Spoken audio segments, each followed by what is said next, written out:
40 नंतर अनेक महिलांच्या कॉमन तक्रारी असतात. पोट साफ होत नाही, गॅसेस, ब्लोटिंग, अचानक वजन वाढलंय, थकवा, ब्रेन फॉग, सतत काहीतरी विसरायला होतं, नावं आठवत नाहीत, ऍसिडिटी, स्किनचे इश्यूज. आणि जेव्हा आपण तपासतो की सगळे रिपोर्ट्स हे नॉर्मल असतात, पण तरीही आपल्याला काही ठीक वाटत नसतं. आणि या सगळ्या मागे महत्वाचं कारण असतं गट हेल्थ. नमस्कार, मी डॉक्टर प्रेरणा बेरी.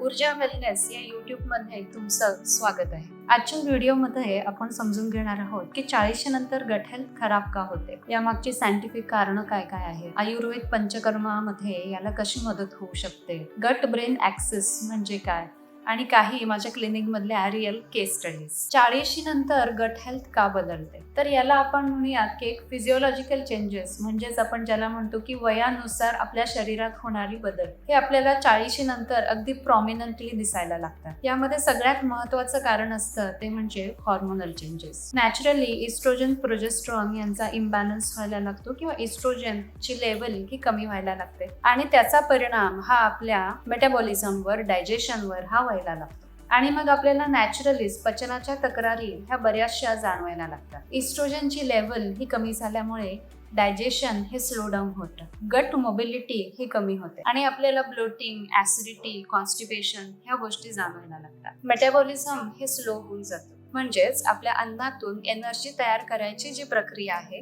ती स्लो डाऊन होते. न्यूट्रियंट्सचं ऍब्झॉर्प्शन हे पूर्वीसारखं तेवढ्या प्रमाणात हे होत नाही, आणि त्यामुळेच आपल्याला ओव्हरऑल ब्लोटिंग हे जाणवायला लागतं. अन्न पचायला वेळ लागतो, हेवीनेस जाणवतो, आणि मग यातूनच वजन वाढ ही एक महत्वाची प्रक्रिया ही सुरू होऊन जाते. म्हणजे 40 नंतर जी फिजिओलॉजिकल कंडिशन्समुळे डायजेशनची एफिशियन्सी ही कमी होणे ही गोष्ट आपल्याला जाणवते. गट मायक्रोबियम चेंजेसमुळे सुद्धा गट हेल्थ ही बिघडते. रिसर्चनुसार एज जसा वाढतं तसं गट मायक्रोबियम कॉम्पोजिशन सुद्धा बदलतं. म्हणजेच हे हेल्थी बॅक्टेरियाज असतात जे आपल्या डायजेशनला ही मदत करतात, गट हेल्थला मदत करतात, आणि हे जेव्हा कमी होतात तेव्हा इन्फ्लमेशन वाढतं. स्ट्रेस आणि लाईफस्टाईलचा सुद्धा थेट परिणाम हा आपल्या गट हेल्थवर होत असतो. म्हणजे आपले जे काही सायकोलॉजिकल चेंजेस असतात आपल्या लाईफस्टाईल मधले, म्हणजेच आपल्या दिनचर्येत सुद्धा समजा काही अपडाऊन झाला तर त्याचे सुद्धा थेट परिणाम ही गट हेल्थवर होतात. म्हणजे अशा ह्या ओव्हरऑल फिजिओलॉजिकल चेंजेसमुळे 40 नंतर गट हेल्थ ही खराब व्हायला लागते. एक खूप इंटरेस्टिंग कन्सेप्ट आहे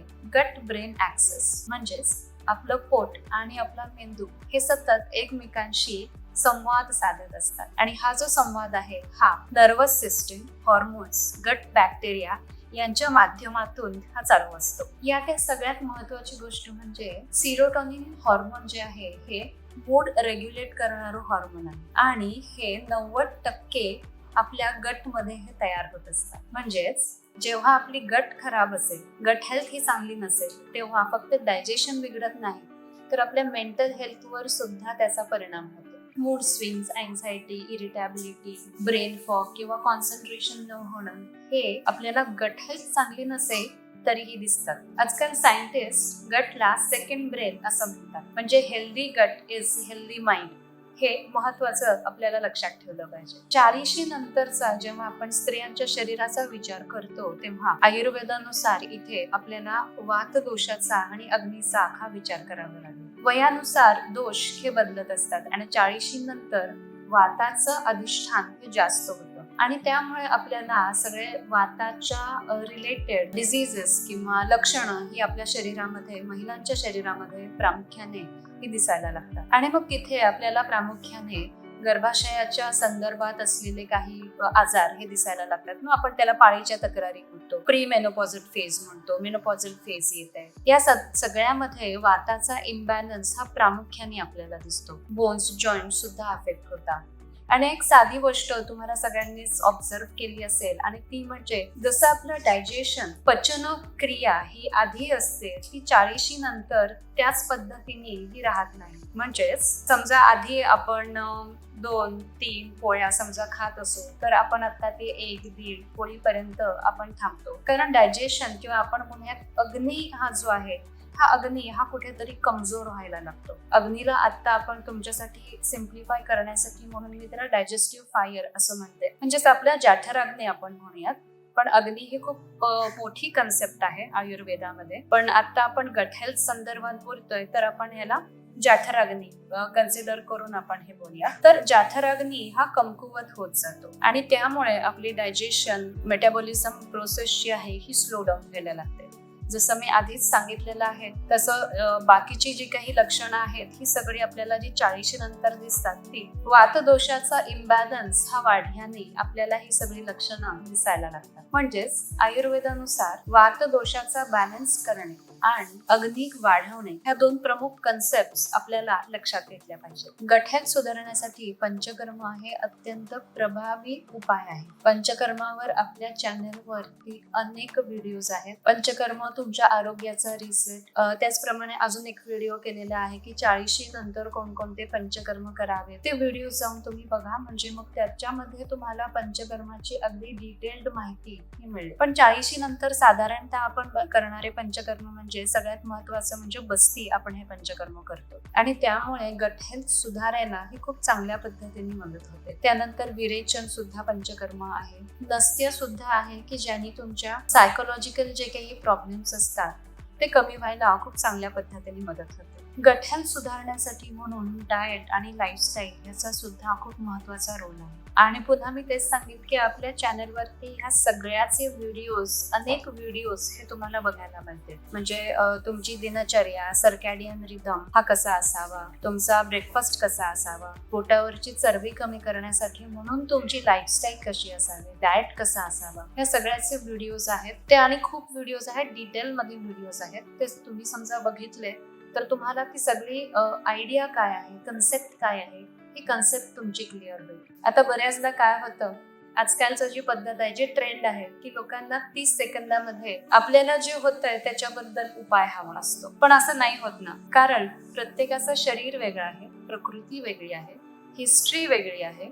प्रत्येकाला वेगवेगळे काही ना काही आजार होऊन गेलेले असतात. फॅमिली हिस्ट्री ही वेगळी असते आणि ह्या सगळ्याचा विचार करून आपल्याला ट्रीटमेंट ही घ्यावी लागते. त्याचप्रमाणे प्रत्येकाची प्रकृती वेगळी असल्याने डाएट सुद्धा हा वेगवेगळा थोड्या फरकाने हा येऊ शकतो. लाईफस्टाईल मधले चेंजेस सुद्धा हे प्रत्येकाच्या प्रकृतीनुसार सांगितले तर त्याचा जास्त चांगला उपयोग होतो. त्यामुळे 30 सेकंदामधले उपाय कृपया तुम्ही करू नका. आपल्याला काय होतंय हे योग्य प्रकारे समजून घ्या आणि त्यानुसार आपला स्वतःचा स्टडी करून तुम्ही त्यावर आपल्याला काय उपाय हे घेतले पाहिजेत हे डॉक्टरांना समजा तुम्ही कन्सल्ट केलं तर तुम्हाला ती पूर्ण कन्सेप्ट समजून उपचार घेता येते. क्लिनिकमध्ये एक पेशंट आली होती, तिचं वय होतं 44 वर्ष आणि तिला आता मी सांगितल्यापैकी बरीचशी लक्षणं ही दिसत होती. म्हणजे ब्लोटिंग होतं, कॉन्स्टिपेशन, ऍसिडिटी अधूनमधून किंवा थोडी जरी जेवणाची वेळ बदलली तर लगेच तिला छातीमध्ये जळजळ व्हायची. प्रचंड प्रमाणात थकवा होता आणि